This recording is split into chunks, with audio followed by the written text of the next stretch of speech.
ملتا ہے۔ یہاں قرآن میں نادرست کردہ غلطی ہے۔ یوں مسائل کے حل سے ہم ابھی بہت دور ہیں۔ آئیے پھر چلتے ہیں لفظ علقہ کی طرف۔ اور ڈاکٹر مور نے بھی ایک تجویز دی ہے۔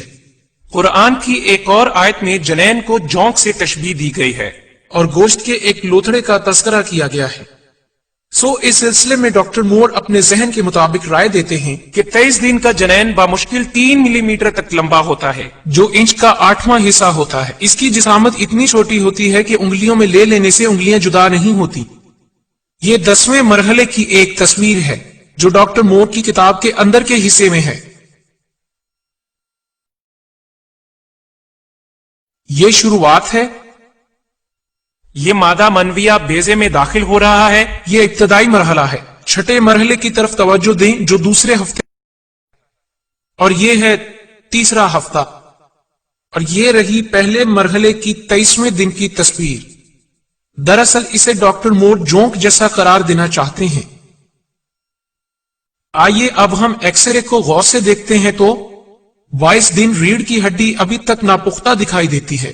23ویں دن بھی ہڈی ناپختہ ہے، یہاں سے بھی کھلی ہے، یہاں سے بھی کھلی ہے، سر تو بالکل کھلا نظر آتا ہے۔ یہ جوک جیسا ہرگز نہیں لگتا۔ اور اگر آپ غور سے دیکھیں، یہاں ایک ڈائیگرام بنا ہوا ہے جو آپ کی مدد کرے گا۔ سر بالکل کھلا ہوا ہے، آپ اسے غور سے دیکھ سکتے ہیں۔ تو اس طرح یہ ڈائیگرام ہمیں یہ بتاتا ہے یہ 20ویں دن کے جنین کی تصویر ہے۔ یہ کس طرح ایک باریک جھلی میں بند ہے جیسا کہ انڈے کی زردی۔ یہ جونک جیسا ہرگز نہیں۔ سب سے پیچیدہ مسئلہ یہ ہے کہ لفظ علقہ کے لیے جو 2 مفہوم نکالے جاتے ہیں، روزمرہ عربی زبان سے ان کی تصدیق کرنے والی تاحال کوئی مثال نہیں ملتی۔ ہجری صدی کے آس پاس بھی لفظ کے معنی متعین کرنے کا واحد ذریعہ لفظ کے استعمال کی کیفیت سے واضح ہوتا تھا۔ کیا علقہ کا مطلب 3 ملی میٹر لمبا جنین ہو سکتا ہے؟ اس معاملے پر اتفاقی رائے حاصل کرنے کا واحد ذریعہ محمد کے عہد کے مکہ اور مدینہ کے عربوں کے خطوط ہو سکتے ہیں۔ بالخصوص اس کا ذریعہ قریش کی زبان ہو سکتی ہے۔ لیکن یہ کوئی آسان کام تو ہے نہیں۔ قریش کی روزمرہ عربی زبان کے متعلق بہت سا کام ہو چکا ہے۔ اوائل دور کے مسلمان سمجھتے تو تھے، لیکن وہ دراصل قرآن کے الفاظ کو سمجھنا چاہتے تھے، اور اس وجہ سے وہ عربی زبان اور اس کی شاعری کا وسیع مطالعہ رکھتے تھے۔ فرانس کے ایک شہر پیرس کے مین ماسک کے سابق سربراہ ابو بکر نے 1985 میں منکالیہ میں ایک خدا کے موضوع پر کانفرنس کا انعقاد کیا۔ انہوں نے سامعین سے ایک سوال پوچھا کہ کیا محمد کے عہد کے قرآنی متن کا مفہوم متواتر برقرار رہا ہے؟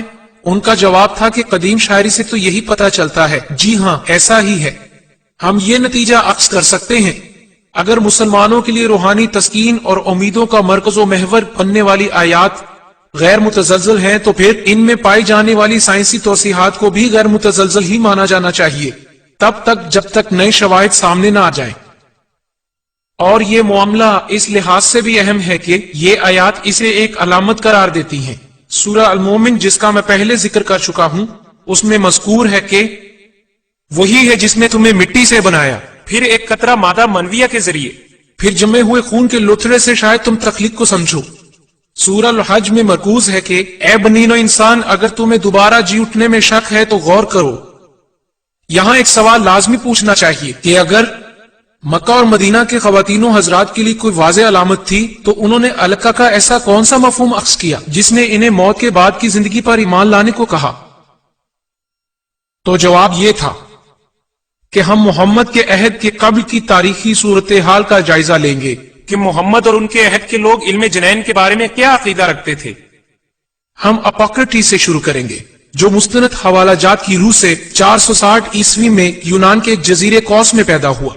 اس کے کچھ مراحل تھے، اور وہ مراحل حسب ذیل ہیں۔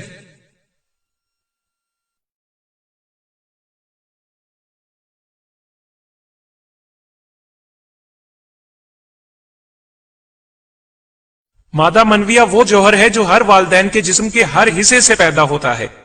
کمزور اعضاء سے کمزور مادہ اور طاقتور اعضاء سے طاقتور مادہ نکلتا ہے۔ آگے چل کے وہ ماں کے خون کے منجمد ہونے کا ذکر کرتا ہے، اور پھر جنین کی جھلی کے ہونے کا تذکرہ کرتا ہے۔ اور یہ ماں کے اس خون سے افزائش پاتا ہے جو رحم مادر میں آ گرتا ہے۔ یہی وجہ ہے کہ جو عورت حاملہ ہو جاتی ہے اسے حیض آنا بند ہو جاتا ہے۔ پھر وہ گوشت کے بارے میں کہتا ہے، ماں ہی کے منجمد خون کے لوتھڑے سے دراصل ناف کے ساتھ گوشت بننا شروع ہو جاتا ہے، پھر بعد میں جا کر کہیں ہڈیاں بنتی ہیں۔ گوشت میں بتدریج اضافے کے ساتھ ساتھ سانس لینے کے عمل کے ذریعے یہ عمل شروع ہوتا ہے، اور جو ہی ہڈیاں سخت ہونے لگتی ہیں تو وہ درخت کی شاخوں کی طرح آہستہ آہستہ نمودار ہونے لگتی ہیں۔ آئیے اب ارسطو کے افکار کا جائزہ لیں۔ اس نے تقریباً 350 قبل مسیح حیوانات کی افزائش کے متعلق اپنی کتاب میں علم جنین کے مختلف مراحل کا ذکر کیا ہے۔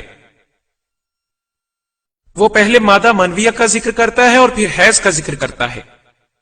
اس مقام پر ارسطو مرد کے خالص مادہ منویہ کا ذکر کرتا ہے۔ اس کے بعد عورت کے مادہ منویہ کی شرکت بیان کرتا ہے۔ یوں سمجھے کہ وہ عورت کے حیض کو مادہ منویہ کو منجمد کرنے کا باعث سمجھتا ہے، اور اس کے بعد وہ گوشت کا ذکر کرتا ہے۔ اس کا خیال ہے کہ قدرت گوشت کو خالص ترین مواد سے تیار کرتی ہے، جبکہ ہڈیاں بچے کچھ فالتو فضلات سے تشکیل پاتی ہیں۔ پھر وہ گوشت اور ہڈیوں کے مابین نہایت باریک ریشوں کے ذریعے ایک ربط کا ذکر کرتے کرتے غذا پر موجود گوشت کی افزائش کا بھی ذکر کرتا ہے۔ بلا شبہ قرآن میں ایسا ہی بیان کیا گیا ہے۔ مادہ منویہ حیض کے خون کو منجمد کرتا ہے اور پھر گوشت بنتا ہے، اور پھر ہڈیاں بنتی ہیں، اور پھر آخر میں ان ہڈیوں کے ارد گرد گوشت بن جاتا ہے۔ اب ہم ہندوستانی طب کا جائزہ لیتے ہیں۔ اس سلسلے میں 123 عیسوی میں شارکا اور سشروتا کا کہنا یہ ہے کہ افزائش نسل میں مرد عورت دونوں شریک ہوتے ہیں۔ مرد کا مادہ سکرا منویہ کہلاتا ہے، جبکہ عورت کا مادہ ارٹوا سینٹا کہلاتا ہے، ہاں، جو اسی خون سے بنتا ہے جو مختلف پھلوں یا خوراک کی صورت میں حاصل ہوتا ہے۔ یہاں ہم واضح طور پر دیکھ سکتے ہیں کہ قدیم ہندوستانی نظریات اس چیز کی تائید کرتے ہیں کہ بچہ مادہ منویہ اور حیض سے وجود میں آتا ہے۔ اب ہم گیلن کا نظریہ دیکھتے ہیں۔ گیلن 131 عیسوی میں ترکی کے ایک قصبے برگمام میں پیدا ہوا تھا۔ گیلن نے کہا کہ مادہ منویہ ہی وہ جوہر ہے جس سے جنین بنتا ہے، یہ صرف حیض سے نہیں بنتا جیسا کہ ارسطو کے افکار سے واضح ہے۔ مادہ منویہ کے ساتھ مل کر حیض جنین بنا پاتا ہے۔ سورۃ الدہر سورہ 76 آیت نمبر 2 میں قرآن گیلن کی حمایت کرتا ہے۔ ہم نے انسان کو امیز شدہ مادہ منویہ کے قطرے سے بنایا۔ آئیے اب ہم گیلن کے مراحل پر غور کرتے ہیں۔ گیلن کہتا ہے کہ جنین مرحلہ وار ہی نشو نما پاتا ہے۔ پہلے مرحلے میں مادہ منویہ کی شباہت ہی غالب رہتی ہے، پھر دوسرے مرحلے میں مادہ منویہ خون سے بھر جاتا ہے۔ اس وقت تک دل، دماغ اور جگر بالکل واضح نہیں ہوتے اور نہ ہی ان کی کوئی صورت ہوتی ہے۔ اسی مرحلے کو بقرات نے فیٹس کا نام دیا تھا۔ قرآن کی سورۃ الحج سورہ 22 آیت نمبر 5 اسی بات کی عکاسی کرتی ہے۔ پھر گوشت کے ایک ٹکڑے سے جو کہ کسی حد تک تشکیل شدہ اور غیر تشکیل شدہ ہوتا ہے، اب حمل کے دورانیے کے تیسرے مرحلے کا ذکر کیا جاتا ہے۔ اس دوران ہڈیوں کے اوپر اور ان کے ارد گرد گوشت بننا شروع ہو جاتا ہے۔ ہم پہلے اس کو دیکھ چکے ہیں کہ قرآن اس کی تائید کرتا ہے۔ سورہ 23 آیت 14 میں بیان کیا گیا ہے کہ ہم ہڈیوں کو گوشت کا لباس پہناتے ہیں۔ اب چوتھا اور آخری مرحلہ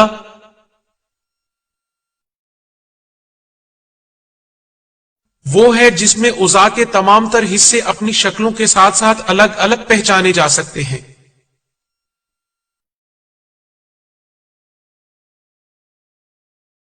طب کے میدان میں گیلن کے علم کی وہ قدر و منزلت ہے کہ ہجرت کے قریب کے زمانے میں 4 مختلف طبیبوں نے مصر میں ایک طبی مدرسہ قائم کیا جس میں حصول علم کے لیے گیلن کی 16 کتابوں کو علم کی بنیاد بنایا گیا۔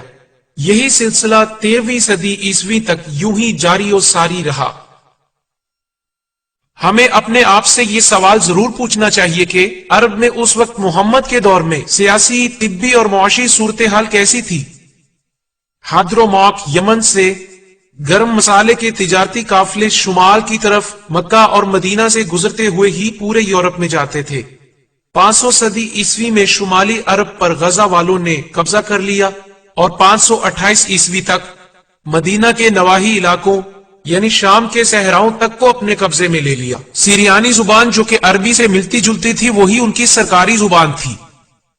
یہود 463 عیسوی سے ہی تورات اور عہد نامہ عتیق کا ترجمہ عبرانی سے سیریانی میں کرنے لگ گئے۔ برطانیہ کے میوزیم میں کاپی موجود ہے، اور پھر یہ تراجم جوش، عیسائیوں، عرب کے یہودی قبائل تک بھی پہنچے۔ اور اس دور میں سرجیا شیرائے ثانی جس نے 536 عیسوی میں فلسطین میں وفات پائی، جو یونانی سے عبرانی زبان میں ترجمہ کرنے والے مترجمین میں سے ایک تھے، انہوں نے طب کی کئی کتابوں کا ترجمہ کیا اور جن میں گیلن کی 26 کتابیں بھی شامل ہیں۔ یہ تراجم اتنے مشہور ہوئے کہ سلطنت فارس تک جا پہنچے۔ یہ تراجم غسان کے قبیلوں تک بھی پہنچے جن کا اثر و رسوخ مدینہ تک پھیلا ہوا تھا، اور خسرو اول، عربی میں کسرا اول، جو فارس کا بادشاہ تھا جسے خسرو اعظم بھی کہتے تھے، اور اسی کے لشکر نے یمن کو فتح کیا۔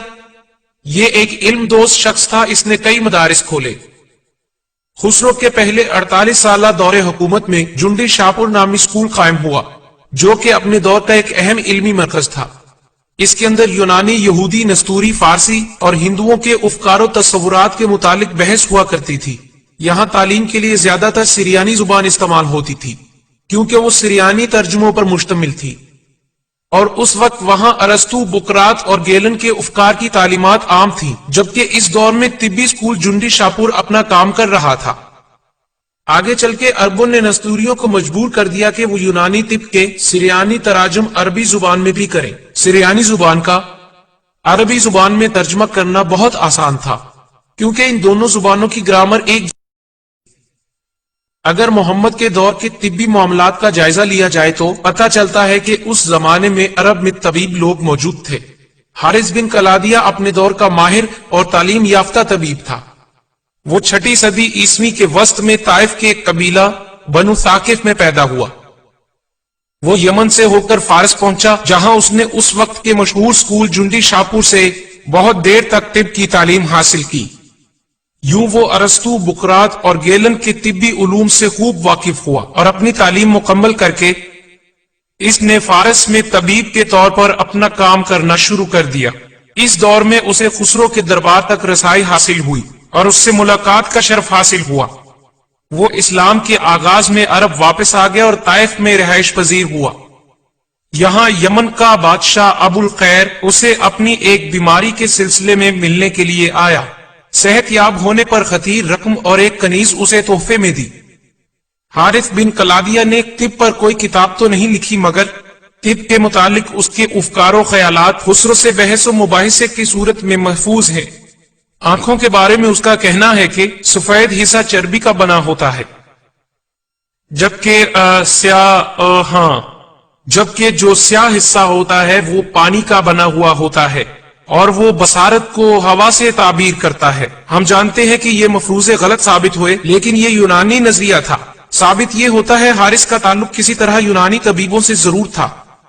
ان تمام تر معاملات کو مختصراً بیان کرتے ہوئے ڈاکٹر لوسین ریکارڈ اپنی کتاب ایسٹ ورڈ ڈالمیٹری عرب میں لکھتے ہیں، حارث نے طبی سکول جنڈی شاپور سے علم حاصل کیا تھا، جبکہ محمد اپنی طبی معلومات کے لیے حارث سے متاثر تھے۔ ان دونوں حضرات سے ہمیں یونانی طب کے علوم کا پتہ چلتا ہے۔